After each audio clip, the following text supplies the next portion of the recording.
Top स्टॉक्सની details જાણીએ સહયોગી નીરજ અને આરપી પાસેથી. આપ બંનેને ગુડ મોર્નિંગ. નીરજ, કયા સ્ટોક્સ પર આજે ફોકસ રહેશે? જી, ઘણા બધા સમાચારો છે. શરૂઆત કરીએ એનએલસી ઇન્ડિયાથી. અહીંયા હવે ઓએફએસ ખુલવાના સમાચાર છે. હવે આપણે છેલ્લે ખબર છે કે સરકાર ઘણી બધી કંપનીઓની અંદર પોતાનો હિસ્સો વેચી રહી છે. આપણે આ પહેલાં કોલ ઇન્ડિયા છે, એનએચપીસી છે, એના ઓએફએસ ખુલતા જોયા. આજે એનએલસી ઇન્ડિયાનો આપણને ઓએફએસ ખુલતો દેખાઈ રહ્યો છે. સરકાર લગભગ 3% હિસ્સો અહીંયાથી વેચી શકે છે. ફ્લોર પ્રાઇસ 303ની છે. બેઝ ઓફર 2%ની, ગ્રીન શો ઓપ્શન 1%નો છે.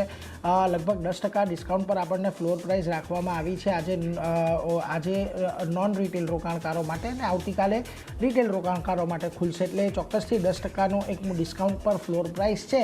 એટલે તમને આજના દિવસે એક ઘટાડો અહીંયાથી ચોક્કસથી જોવા મળશે એનએલસી ઇન્ડિયાની અંદર. પરંતુ ખાસ કરીને જો ડિમાન્ડ સારી રહેશે તો પછી કદાચ રિકવરી પણ આપણને આવતી જોવા મળે. જે વસ્તી આપણે કોલ ઇન્ડિયા અને એનએચપીસીના જ્યારે ઓએફએસ ઓપન થયા ત્યારે જોઈ હતી. એટલે એના પર એક નજર તમારે ચોક્કસથી રાખવાની છે. એનએલસી ઇન્ડિયા આજે તમે ફોકસમાં રાખજો. આ ઉપરાંત તમારે નજર રાખવાની છે ટેલિકોમ કંપનીઓમાંથી ભારતી એરટેલ અને વોડાફોન આઈડિયા પર, કારણ કે બોમ્બે હાઈકોર્ટ દ્વારા અહીંયા એક રાહત આપણને મળતી દેખાઈ રહી છે. એટલે એના પર ધ્યાન તમારે રાખવાનું છે. એક વન ટાઈમ સ્પેક્ટ્રમ ચાર્જ મામલે તેમણે અરજી કરી હતી અને અરજી અહીંયાથી સ્વીકારી છે. હવે બંને કંપનીઓને કુલ 20,000 કરોડની, જેમાંથી ભારતી એરટેલને 9,000 કરોડ અને વોડાફોન આઈડિયાને 11,000 કરોડની રાહત ખાસ કરીને મળી શકે છે. બોમ્બે હાઈકોર્ટ દ્વારા જે કેન્દ્ર સરકાર દ્વારા વન ટાઈમ સ્પેક્ટ્રમ ચાર્જ લાવવામાં આવ્યો હતો એને રદ કરવામાં આવ્યો છે. ઓટીએસથી સંબંધિત તમામ ડિમાન્ડ નોટિસ અને ઓર્ડર પણ રદ કરવામાં આવ્યા છે. કંપનીઓ દ્વારા જમા કરાયેલી બેંક ગેરંટી પરત કરવાનો આદેશ આપવામાં આવ્યો છે અને વિવાદિત માંગણીઓના આધારે લેવામાં આવેલી તમામ સંબંધિત કાર્યવાહી પણ રદ કરી છે. એટલે એના પર ધ્યાન રાખજો. જો કે આખો મુદ્દો હજી સુપ્રીમ કોર્ટની અંદર છે, પરંતુ આમાં બોમ્બે હાઈકોર્ટનો વચગાળાનો જે નિર્ણય આવ્યો છે એ થોડો રાહત આપનારો છે. એટલે આ બંને પર આજે નજર રાખજો. તમને એક સારી એવી તેજી સાથેનું કામકાજ જોવા મળી શકે છે. એટલે એના પર એક ફોકસ રાખવાનું છે. વેલ, આ સાથે જ તમારે સ્વિગી અને ઇટરનલ આ બંને પર આજના દિવસે નજર રાખવાની છે, કારણ કે ક્વિક કોમર્સ કંપની ઝેપ્ટો હવે આઈપીઓની તૈયારી કરી રહ્યું છે ને એમણે અપડેટેડ ડીઆરએસપી દાખલ કર્યાના સમાચાર અહીંયાથી આવી રહ્યા છે. લગભગ 8,010 કરોડ એકત્ર કરવાની યોજના છે તેમની ફ્રેશ ઇસ્યુ દ્વારા. એટલે ધ્યાન રાખવાનું રહેશે કે કઈ રીતે આજે આ બંને પર આવે છે. મોટે ભાગે જ્યારે સારા વેલ્યુએશન બીજી કોઈ કંપની, જે નવી આવનારી કંપની છે, માંગતી હોય ત્યારે આ બધી કંપનીઓમાં પણ એક તેજી તમને જોવા મળતી હોય છે. એટલે કદાચ આજના દિવસે થોડુંક એક સેન્ટિમેન્ટલ તેજી તમને આવતી જોવા મળે. ધ્યાન રાખજો. પરંતુ જ્યારે પણ ઝેપ્ટો લિસ્ટ થશે ત્યારબાદ ખાસ કરીને કમ્પારિઝન અહીંયાથી વધતું દેખાશે અને ત્યારબાદ માર્કેટ શેર કોની પાસે વધારે છે એના પર અહીંયાથી આપણને જે ત્રણેય વચ્ચેનો સ્પર્ધા છે એ શરૂ થતી દેખાશે. તો એના પર એક નજર તમારે ચોક્કસથી રાખવાનું છે.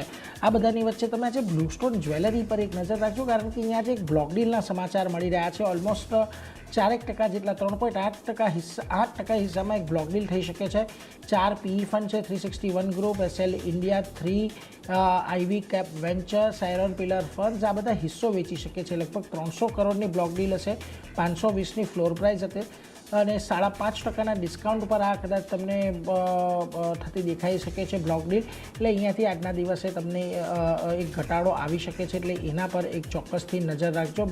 બ્લુસ્ટોન જ્વેલર્સ આજના દિવસે તમને થોડોક જે બ્લોક ડીલ થાય છે ત્યારબાદ ઘટાડો આવી શકે છે. એટલે ધ્યાન રાખીશું. આ ઉપરાંત એસએમએલ મહિન્દ્રા જે એમના મે મહિનાના વેચાણના આંકડાની અપડેટ આવી છે. કમર્શિયલ વ્હીકલની અંદર 11%નો, પ્રોડક્શનની અંદર 7%નો અને એક્સપોર્ટ યુનિટની અંદર લગભગ 122%નો વધારો થયો છે. કે યુનિટની સંખ્યા એવી કોઈ મોટી નથી, પરંતુ ગ્રોથ સારો એવો છે. અહીંયાથી ધ્યાન રાખીશું. એસએમએલ મહિન્દ્રા પર આજના દિવસે તમને અહીંયા કદાચ કોઈ પોઝિટિવ રિએક્શન આવતું જોવા મળી શકે. એટલે એના પર એક નજર છે. બીજી તરફ તમારે ગ્રાસિમ પર નજર રાખવાની છે. કર્ણાટકમાં પ્લાન્ટ ક્ષમતા વિસ્તાર માટે 3,094 કરોડની મંજૂરી અહીંયાથી મળતી દેખાય છે. અને ખાસ કરીને અહીંયાથી લોયસેલના 3rd જનરેશન સોલ્યુલિસિકલ સ્ટેપલ ફાઇબરના વિસ્તરણ માટે તેઓ અહીંયાથી રોકાણ કરવા જઈ રહ્યા છે. મહત્ત્વનું રોકાણ છે. એક નવી ટેકનોલોજી તેઓ ઇન્ટ્રોડ્યુસ કરવા જઈ રહ્યા છે. એટલે એના પર એક નજર રાખજો. આજના દિવસે ગ્રાસિમમાં પણ તમને એક પોઝિટિવ એક્શન કદાચ જોવા મળી શકે, કે સમાચાર સારા છે. અને છેલ્લે મારા તરફથી HCL ટેક ગૂગલ ક્લાઉડ સાથે કરાર કરી એઆઈ ઇનોવેશન ઝોન લોન્ચ કર્યું છે યુએસની અંદર. એટલે એના પર પણ એક નજર રાખવાની રહેશે કે કઈ રીતે ત્યાં જે કારોબાર કરતો જોવા મળે છે. બાકી સમાચારની અંદર એઝ સચ કોઈ બહુ વધારે આપણને રિએક્શન આવતું નહીં દેખાય. પરંતુ તમને આજના દિવસે ચોક્કસથી એનએલસી ઇન્ડિયા છે, બ્લુસ્ટોન જ્વેલરી છે અને ખાસ તો ટેલિકોમ કંપનીઓ ભારતી એરટેલ અને વોડાફોન આઈડિયા આ બંને પર આજે કેવું રિએક્શન આવે છે એ ખાસ જોવાનું રહેશે. પરંતુ એ સાથે જાતિ તમારા લિસ્ટમાં પણ ઘણા બધા સમાચાર ખાસ ક્યાં નજર? જે શરૂઆત JSW એનર્જી સાથે કરીએ તો અહીંયા એક પોઝિટિવ સમાચાર આવતા દેખાઈ રહ્યા છે કંપની માટે, જ્યાં ગુજરાતના હાલોલ ખાતે વિન્ડ બ્લેડ મેન્યુફેક્ચરિંગ પ્લાન્ટ અહીંયાથી કાર્યરત કર્યો છે અને આ પ્લાન્ટ કાર્યરત થયો છે તો હવે વિન્ડ એનર્જી સપ્લાય ચેનને મજબૂત અહીંયાથી કંપની બનાવતી જોવા મળશે. સાથે પ્લાન્ટની વાર્ષિક ક્ષમતાની જો વાત કરી લઈએ તો 450 વિન્ડ બ્લેડની રહેતી દેખાઈ રહી છે, જે 600 મેગાવોટ પાવર જનરેશન ક્ષમતાને બરાબર છે. બીજી બાજુ પ્લાન્ટમાં 4 મેગાવોટના મોટા વિન્ડ ટર્બાઇન જનરેટર માટે 82 મીટર લાંબા બ્લેડનું ઉત્પાદન અહીંયાથી કંપની કરતી જોવા મળશે. એટલે પોઝિટિવ સમાચાર છે. ગુજરાતના હલોલ ખાતે વિન્ડ બ્લેડ મેન્યુફેક્ચરિંગ પ્લાન્ટ અહીંયાથી કાર્યરત કર્યો છે, એને લીધે ફોકસ JSW એનર્જી પર રાખવાનું છે. એક એક્શન તેજી તરફની અહીંયા બનતી દેખાઈ શકે છે. નેક્સ્ટ રેલવેમાંથી RVNLનું કાઉન્ટર ફોકસમાં રાખવાનું છે. EPC ઓર્ડર કંપનીને મળ્યો છે, જ્યાં south east railway central railway પાસેથી 221.3 કરોડના EPS ઓર્ડર મળ્યો છે અને LOA south east central railway પાસેથી કંપનીને મળતો દેખાઈ રહ્યો છે. એટલે RVNL પર પણ એક ધ્યાન રાખવાનું છે. સાથે IRB ઇન્ફ્રા અહીંયા મે 2026ની અપડેટ આપણને આવતી દેખાઈ રહી છે અને વાત કરી લઈએ તો કુલ આવકમાં એક વધારો જોઈ રહ્યા છે મે મહિનામાં, જે 672 કરોડથી 25% વધી છે અને 843 કરોડની આસપાસ પહોંચી છે. એટલે ધ્યાન રાખવાનું રહેશે. સારા નંબર્સ છે. અહીંયા પણ એક એક્શન તેજી તરફની આવતી દેખાઈ શકે છે. નેક્સ્ટ પેનિન્સિયા બાયોટેકનું કાઉન્ટર છે. પ્રોજેક્ટ લોન્ચ કરવાના પોઝિટિવ સમાચાર છે અહીંયા, જ્યાં ડેન્સ્ટાર પ્રોજેક્ટ લોન્ચ કર્યો છે કંપનીએ. આ પ્રોજેક્ટ એક કન્સોર્ટિયમ છે જેની શરૂઆત આપણને થતી જોવા મળશે અને આ પ્રોજેક્ટ યુરોપિયન યુનિયન દ્વારા ફંડેડ છે. આ સાથે યુરોપિયન યુનિયન દ્વારા ફંડેડ છે. આ સાથે જ ઉદ્દેશની વાત કરી લઈએ તો ડેન એગ્રીઓલ વેક્સિનના સબ સહારન સાથે આફ્રિકામાં ક્લિનિકલ ટ્રાયલ્સને ઝડપી બનાવવાનો ઉદ્દેશ અહીંયાથી કંપનીનો બનતો દેખાઈ રહ્યો છે અને કંપની માટે વ્યાપારીકરણ અને વૈશ્વિક તકોમાં એક વધારો આપણને થતો જોવા મળશે, જે પ્રોજેક્ટ લોન્ચ કરવામાં આવ્યો છે અને ધ્યાનમાં રાખીને. એટલે એક પોઝિટિવ સમાચાર છે. અહીંયા ગઈકાલે પણ એક સારી ખરીદારી આપણે જોઈ હતી. આજે કઈ રીતે સ્ટોક રિએક્ટ કરે છે એના પર ખાસ ધ્યાન રાખવાનું છે. નેક્સ્ટ શિલ્પા મેડિકેરનું કાઉન્ટર છે.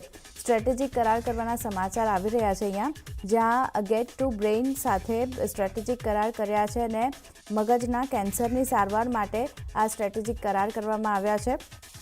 હવે મગજના કેન્સર માટે એક અત્યંત આધુનિક અને ગ્રાઉન્ડ બ્રેકિંગ થેરેપી અહીંયાથી કંપની ડેવલપ કરતી જોવા મળશે. એટલે પોઝિટિવ સમાચાર છે કંપની માટે. શિલ્પા મેડિકેરના કાઉન્ટર પર એક ધ્યાન રાખવાનું છે. હિન્દુસ્તાન કોપર ફોકસમાં રાખવાનું છે. મેનેજમેન્ટને લઈને ફેરફારના સમાચાર અહીંયા અમુક આવતા દેખાઈ રહ્યા છે, જ્યાં અનુપમ મિશ્રાની ચેરમેન અને ડિરેક્ટર તરીકે નિયુક્તિ કરવામાં આવી છે. ફેબ્રુઆરી 2030 સુધી તેઓ પોતાનું પદ અહીંયાથી સંભાળતા જોવા મળશે. અનુપમ મિશ્રા જે ફેક્ટમાં માર્કેટિંગ ડાયરેક્ટર તરીકે કાર્યરત હતા, જેને હવેથી હિન્દુસ્તાન કોપરના ચેરમેન અને ડિરેક્ટર તરીકે નિયુક્તિ કરવામાં આવી છે. જાન્યુઆરીથી ફેબ્રુઆરી 2026 દરમિયાન ટૂંક સમય માટે ફેક્ટના CMDનો વધારાનો ચાર્જ પણ તેમણે સંભાળ્યો હતો. એટલે એક અનુભવી પર્સન આવી રહ્યા છે ચેરમેન અને ડિરેક્ટરના પદે. એટલે હિન્દુસ્તાન કોપરના પર ધ્યાન રાખવાનું છે અહીંયા કઈ રીતે આ સમાચારનું રિએક્શન જોવા મળે છે. અને છેલ્લે JNK ઇન્ડિયાની વાત કરી લઈએ તો અહીંયા ઓર્ડર મળવાના સમાચાર આવતા દેખાયા છે. CC7 એમિરેટ્સ એન્જિનિયરિંગ સોલ્સ પાસેથી ઓર્ડર મળ્યો છે. 100થી 300 કરોડનો ઓર્ડર કંપનીને મળતો દેખાયો છે અને હાઈ એન્ડ કમ્પોનન્ટ્સના ડિઝાઇન, એન્જિનિયરિંગ અને સપ્લાય માટેનો આ ઓર્ડર છે. એટલે ધ્યાન રાખવાનું છે JNK ઇન્ડિયા. અહીંયા પણ એક એક્શન આપણને આવતી દેખાઈ શકે છે. તો ચાંદની ઘણા બધા કાઉન્ટર જે નીરજ જણાવ્યા, મેં જણાવ્યા, બધા ફોકસમાં રહેશે. જી, આ બધા સ્ટોક્સ આજે ફોકસમાં રાખીશું. નીરજ અને આરતી આપ બંનેનો આભાર અમારી સાથે જોડાઈ ટોપ સ્ટોક શેર કર્યા. તો હાલે